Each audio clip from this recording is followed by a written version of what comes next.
are being taken over by Galamsey. Do you know what is in the food that you're eating? The fufu, the banku, the tomatoes, everything that you are consuming. Do you know how wholesome or unwholesome it is? It's a subject matter that we're not letting the steam off on by any means. Now, the Ghana Catholic Bishops' Conference has waded into the conversation once more, and you know that they have been consistent in their advocacy. But what exactly do they have to say?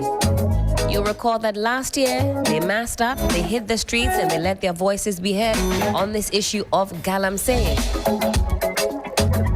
Now, they say Galamsey has matured into a threat to national security. It enriches criminal cartels, breeds lawlessness, and foments violent conflicts in mining communities.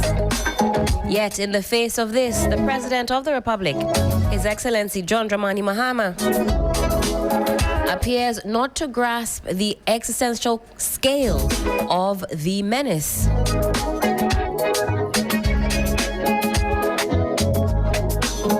We urge the President to declare, without hesitation, a state of emergency in the most affected mining zones and around endangered water bodies.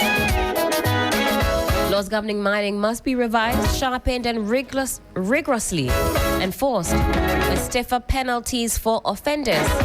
Specialized courts should be established to expedite prosecutions.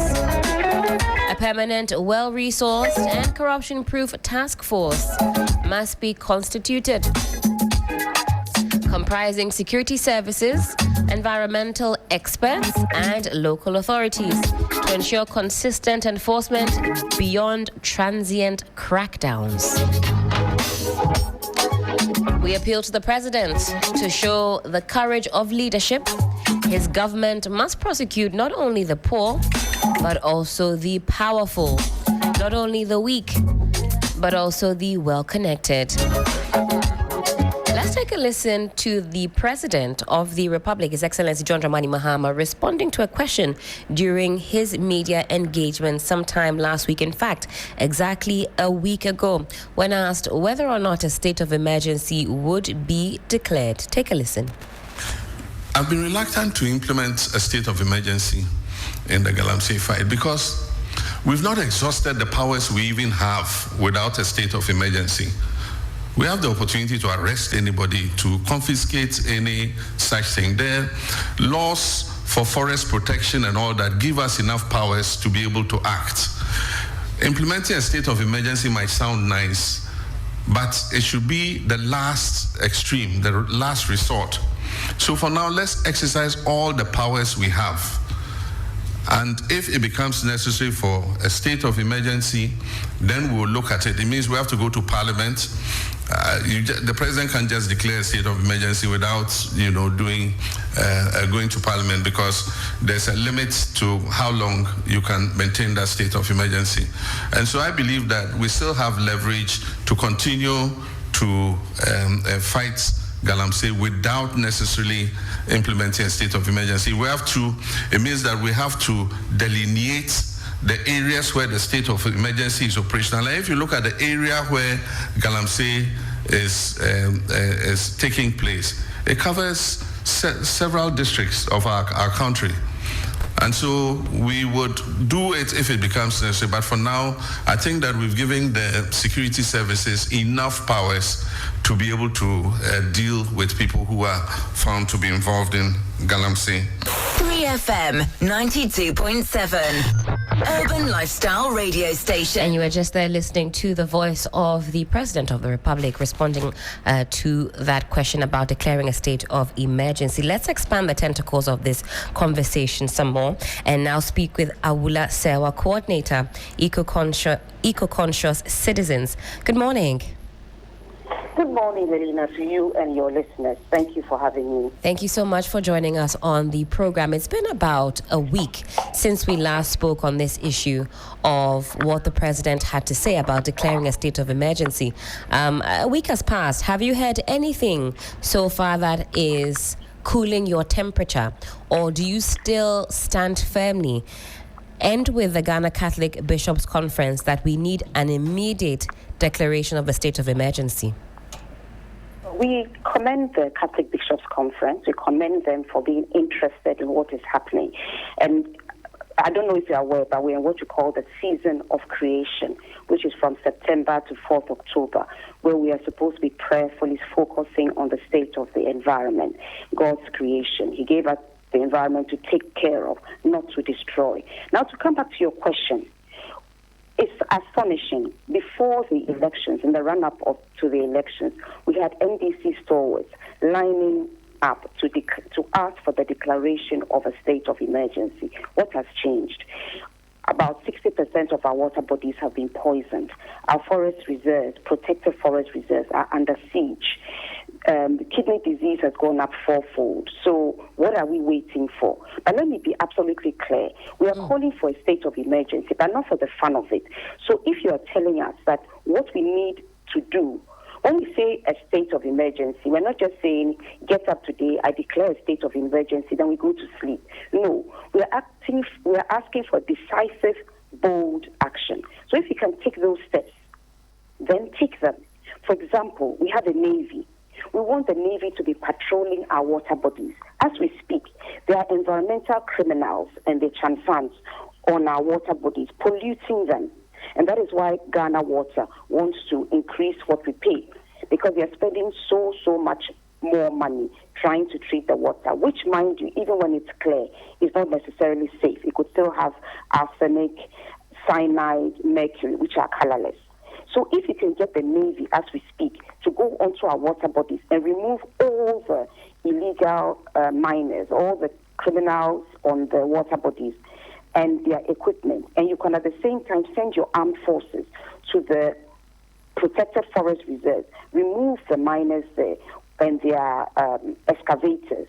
You can go to the farmlands, remove the illegal miners who are destroying farms.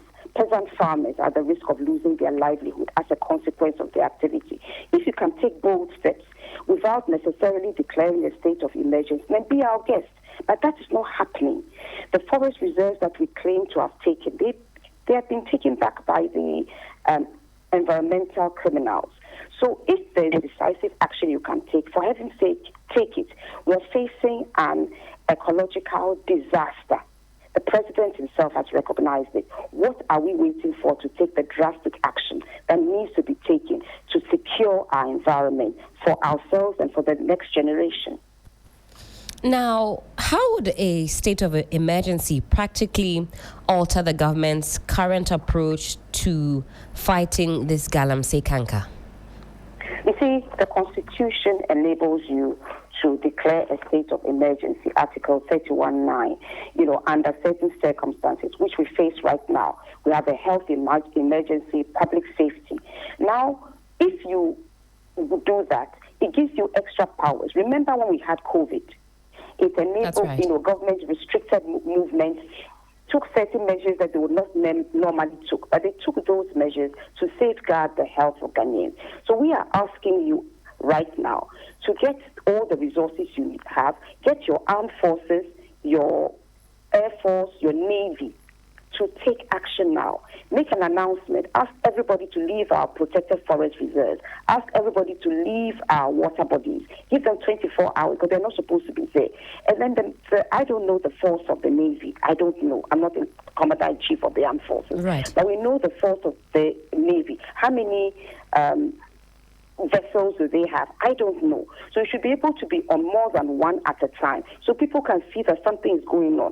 At the same time that the military with other support is within the protected forest reserves. At the same time, we are also on the water bodies because it's a targeted state of emergency we are asking for. You pull in all the resources you need so that you can deal with this menace before it destroys all of us. Now, listening to many CSOs and also the Catholic Bishops' Conference, there is this idea that we could use a holistic, integrated national strategy. So, reading the Bishops' Conference letter, for example, they talk about having a body, if you will, that has environmental activists such as yourself, having security personnel, and so on and so forth, coming together. I mean, are we beyond these kinds of interventions? Is it now really time for drastic action, or is there still some room for some of these approaches? I don't want to say softer approaches, but what many will deem not so vigorous, not so strong approaches. You see, I think people have a misunderstanding of what a state of emergency is. Very mischievous people, in the same breath as the safe state of emergency, they add shoot and kill. Shoot and kill has got nothing to do with a state of emergency. A state of emergency is not lawless. It is provided for by the Constitution, Article 31(9), A and B. So there's nowhere where, when you have a state of emergency, there's shoot to kill or shoot and kill. But these are being put forward by mischievous persons who want to act as if state of emergency is something that cannot be done. European countries have declared state of emergency when the need is there. Now, yes, we have NAMOS as we speak, which is made up of different bodies.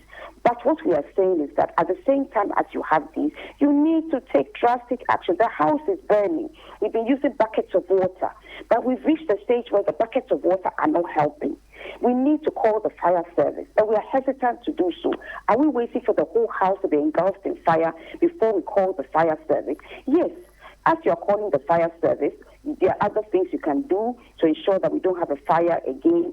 Those who are coming from the fire, you can give them some support. There are lots of things you can do. And then you need to have systems in place to make sure that the fire doesn't occur again. When something is happening, there should be a number where people can call and so on and so forth. So we do need a holistic situation in place. Right. But you cannot have that without creating the environment. And that environment is to have a state of emergency so that you can have a conducive environment. As the fire is raging, you cannot do anything else. You need to put out the fire.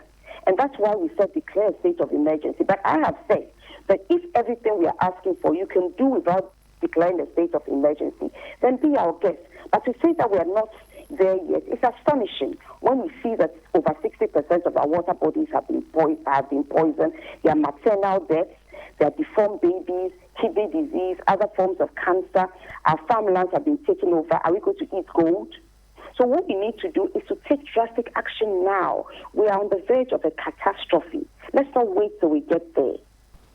Some might say we're actually living in said catastrophe. And I like the analogy of using buckets of water when the house is burning. Some might say what we're doing now is akin to putting a plaster on a gunshot wound.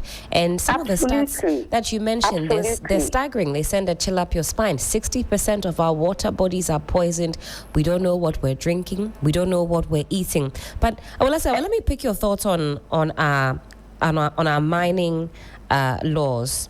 Do you think these laws are robust enough, or do they require a repeal and overhaul to reflect modern challenges? Ghana, our problem has never necessarily been the laws. It's the enforcement of the laws. You have laws that you cannot build on Ramsar sites. Haven't we seen buildings on Ramsar sites? What are your local authorities doing? Right. You have a law that you cannot build on waterways. People are building on waterways. The problem with Ghana is that we cannot enforce. We're reluctant to enforce. And that is why when there was the clamor to have small-scale mining, many people who had a bit of foresight said, look, even the very big mining companies, how well are you enforcing? When you go and issue so many mining licenses and you are unwilling or unable to enforce, what is going to happen? And that's exactly what is happening now. Even some of the small-scale miners who have mining license have gone outside the parameters of their license and are engaged in illegal mining. As Professor Frimpong Boateng told us, having a mining license doesn't give you a free pass to take whatever steps you want to take. But lots of people have the licenses and go outside. You're talking about cooperative mining. You said small, whatever it's called, community mining was the same as illegal mining. Cooperative mining, if you are not going to have a robust enforcement regime to ensure compliance, what do you think is going to happen? the repetition of the community mining, repetition of illegal mining. So to answer your question directly, we need to be able to enforce. We do not want to ensure compliance. We have noise pollution laws, but people defy them, break the law, and we do nothing. We do not like enforcing. So if you know you do not want to enforce, you don't engage in certain activities. And also, let me put it in the public domain. Right now, Ghana Water is using more and more chemicals to make the water not safe, but to remove what makes the water brown, to make it clear. Do we know the side effects of these chemicals? The increase of the chemicals on the water. Do we know the side effects? You see, what is happening is criminal, because we know we're endangering the health of Ghanaians. We know we are destroying the environment, and we say we are not yet there. What exactly are we waiting for? And also, we have national security concerns. Some of these environmental criminals are armed. They were able to try to resist the IGP's task force. Every day you wait, they're getting stronger and stronger. I keep on saying, if we continue at this rate, we'll descend to the level of some Latin American countries where the drug cartels control parts of the country because they dilly-dally like we are doing. So yes, you need to take robust measures, and we have sufficient laws. And I might throw in something. Right. In opposition, we always say a lot of things. But when we come to power, we are now hesitant. In opposition, we will repeal LI 2462. We'll repeal the law that allows for mining in forest reserves. We get there, we make all sorts of excuses. And 9 months into this administration, we are now saying that we're going to repeal it when Parliament comes back. Right. Let's wait and see what actually happens. And we'll be, of course, following that very keenly, because it's a conversation that has reared its head once more, to repeal or not to repeal. Now, let's talk about entrenched political complicity. That's something that many Ghanaians say we're seeing happening, with our very own eyes, and that the lack of political will is really political complicity. What are your thoughts on that? You see, this has been going on. The past administration, why were they not able to deal with this cancer, even after the president had told us that he was prepared to put his presidency on the line? I'm not sure that he was just, maybe he meant it. But the fact of the matter is that people close to the party, people financing the party, what some people describe as politically exposed persons, were involved in illegal mining. Akonta Mining was allegedly involved in illegal mining, actually destroying parts of the Tano Nimiri Forest Reserve. When the Catholic Bishops' Conference asked the president, the past administration, what was the response he gave? And nothing has changed. We come to this administration, names have been mentioned of what you describe as politically exposed persons involved in illegal mining. What is happening? You go to what the coalition is asking for is that where you have areas where there's illegal mining going on, then the MCE, DCE's police command must either be removed or, they have questions to answer. Why is it going on? Have they done what they need to do and, they've been overcome? What is going on? You cannot be in these areas. Illegal activity is thriving, and it seems to be doing nothing. Are you incompetent? Are you complicit, or is there something going on that the citizens need to know? So yes, there's complicity going on, and we need the political will to put the people of Ghana first. There's a WhatsApp message going on paraphrasing Lee Kuan Yew and how successful he was in Singapore. He wasn't successful just by accident. He was resolute. He wasn't interested in being popular. He wasn't interested in votes. He was only interested in the welfare of Singapore. And look at the legacy he has left. So our leaders need to decide, do we want just votes to come in and supervise the destruction of Ghana, or do we want to leave a legacy that when this administration was in power, they changed the landscape from a country which was being ravaged by illegal mining to a country which reversed it, and our green spaces returned, our water bodies regained their color, and so on and so forth. We focus on the green economy. Is that the legacy they want? Or the legacy that $1 to the cedi was 1-to-1, and yet everybody is dropping dead from either cancer, kidney failure, as a consequence of the the poisons that we are, drinking, either through the water, and it has entered the food chain. So even when we're eating, what exactly are we eating? Now, another discussion or argument that comes up when we talk about Galamsey is alternative livelihoods. How does that sit with you? Is that a conversation that needs to be done? And if so, what alternative livelihoods or sustainable development options should be paired with enforcement to stop illegal mining cycles? Or do you see that argument as being just a bit of an excuse?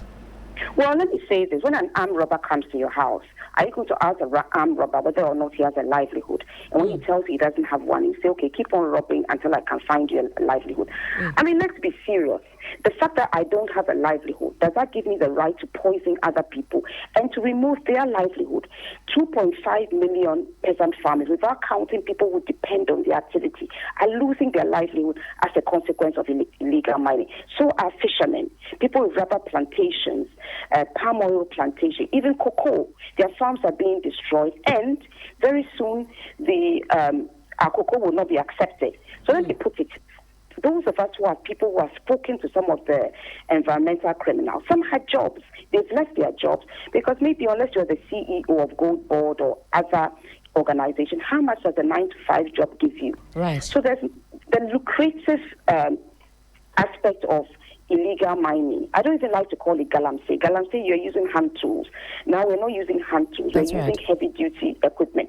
Galamsey, I'm not sure they were using mercury to poison the water body. They didn't have shanfan. So the game has changed. Unless you're in certain high-paying jobs, you're not going to get the kind of money that people hope to get under illegal mining. So it's criminal activity. Let's describe it as that. Criminal activity. Even in the West, they don't have employment for everybody, and that's why maybe you have something called unemployment benefits. That's right. So try and support those who are sincerely looking for a job but they can't find a job. So yes, you can put systems in place to support people who don't have jobs. Maybe some of the proceeds from Gold Board can be used to that. There are lots of strategies you can put in place, but the idea that because I don't have a livelihood, I should be allowed to continue my criminal activity, poisoning Ghanaians, including myself, poisoning 30 million Ghanaians, including myself, because I don't have a livelihood. I mean, that kind of argument, in my view, is completely irresponsible. Completely irresponsible. The scammers, those involved in all sorts of criminal activity, they can tell you they don't have jobs. So should we allow them to continue until we find them jobs? This is ludicrous. Let's not even go on with that argument. But that's not to say that a responsible government should not be thinking of providing jobs for people. But let's be clear, the alternative livelihood is a very good idea, but it's not going to give them the kind of money they are expecting under illegal mining, irresponsible mining. Thank you for that. Now, let's talk about some of the local communities that are besieged with this illegal activity. How can local communities be empowered to resist intimidation by illegal mining syndicates? Or is it the case that until decisive action is taken by the government, they are just as helpless as the rest of the citizenry, ingesting poisoned water, ingesting poisoned foodstuffs? This is a very good question. We commend the chief in Gemma, in the Western North region, and Father JB, Father Blay. They have actually stopped illegal mining in Gemma. There's no mining there. And they said categorically, we don't want mining, legal, illegal. We don't want any mining in our environment. What we want to do is we are cocoa farmers, we are farmers, we don't want mining. And by God's grace and with their resilience, they've been able to do this. I've forgotten the chief's name, it escapes me, but Father JB and the community, they call themselves Jaga, right. Against them. Then you have the case of Atronsu, where the activists had the pure Atronsu stream. They said, we do not want mining there. There's a case in court because community mining was being brought there. But then illegal miners came there. They went to the police. I myself tried to intervene. I spoke to the police, and nothing much was being done. But as soon as 2 excavators were burnt, the police rushed into action, rounded up the activists, and that was on Farmers' Day, and arrested them. I spoke to the police. I believe what was the assurance that they would be granted bail. They will refuse police bail, rush to court, where the court The court refused them court bail, and they spent a few days in custody until our lawyers got there. So the intimidation is against the activists, not necessarily against the irresponsible miners, and that is very, very sad. We have cases in Asemkrom where the community said we don't want mining. The youth were actually arresting illegal miners. It was the youth who ended up being charged by the police. So until we decide to support the activists who are putting their lives on the line, until we decide to support them, this is going to continue. We had the case of Yalkrom, where illegal mining was, or at least they had a certificate, but they were coming to farmlands, and the people there resisted. And my information is that they have now left. They've gone to the neighboring community. So the point being made is that we should be supporting communities who are very, very clear that they don't want any irresponsible mining on their patch. Right. And also with cooperative mining, we need to entrench the right of the communities to say that they don't want it. Because some people may say we are farmers. If you're going to mine on our farmlands, what are we going to eat? So we need to be very clear that, yes, legal mining is a legitimate form of livelihood, but communities might also be legitimate enough to say that we don't want mining on our farmlands, we don't want mining in our community, and their rights should be respected. Especially, I mean, where we know that it starts off as community mining and then it snowballs into something completely different. Absolutely. Yeah. And let me even add here that when they were brandishing the community mining license, I called a contact at the EPA, and he made it clear that even with the community mining license, you can't start operating without a license from the EPA, which he didn't have. But you see, I'm going back to enforcement. There is no enforcement going on. The Minerals Commission, in my view, was irresponsible in the number of licenses they were issuing when they knew very well that they didn't have that the resources were not there for monitoring to be taking place.